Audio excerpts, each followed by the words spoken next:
রোজা আমাদের কোষ খালি করে, শুধু তাই না, কোষের প্রদাহ দূর করে, কোষের জঞ্জাল দূর করে, রিসাইকেল করে, অটোফেজি করে, প্রোটিন যেগুলো ডিফেক্টিভ প্রোটিন সেগুলোকে আবার নতুন করে মানে ব্যবহার উপযোগী রিসাইকেল ভালো ভালো প্রোটিন দিয়ে সে এটাকে খারাপটাকে রিপ্লেস করে, খারাপটা মেরে ফেলে ভালোটা দিয়ে রিপ্লেস করে, একটা খারাপ অর্গানেলসকে ভালো একটা অর্গানেল দিয়ে রিপ্লেস করে, একটা খারাপ সেলকে ভালো সেল দিয়ে রিপ্লেস করে। তার মানে কি, আপনি এইভাবে ভালো করে রোজা রাখতে পারলে আপনি আবার নতুন করে তৈরি হবেন,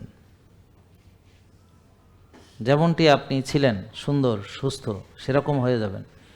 কিন্তু কেন হতে পারেন না? কারণ রোজা রেখে আপনি খান ভাজা পোড়া, ডুবো তেলে ভাজা, রোজা রেখে আপনি খান শরবত, রোজা রেখে আপনি খান নষ্ট খাবার, বাজার থেকে কিনে আনে খাবার, রাস্তার খাবার, আস্তাগফিরুল্লাহ। এগুলো কেমনে আপনাদের রুচিতে কুলায়? আমি অবাক হয়ে যাই। যেখানে ওই যে কালকে একটা ভিডিও দেখলাম, কেমনে সব রং মং দিয়ে কি করতে আসে, এগুলো খায় না, বড় বাপের পোলায় খায়, রাস্তার পাশে ধুলাবালির মধ্যে বাঁচতে আছে, কালা আলকাতরার মধ্যে বাঁচতে আছে, রিপিটেড হিট, অ্যাক্রিলামাইড, নোংরা ধুলাবা, এগুলো আইনে আইনা বাড়ছে খায়। রুচিটাই তো আমি মানে বুঝি না, রুচিটা কোথায়? জেকে লাইফস্টাইল লিমিটেড, ওষুধ মুক্ত সুস্থ জীবন।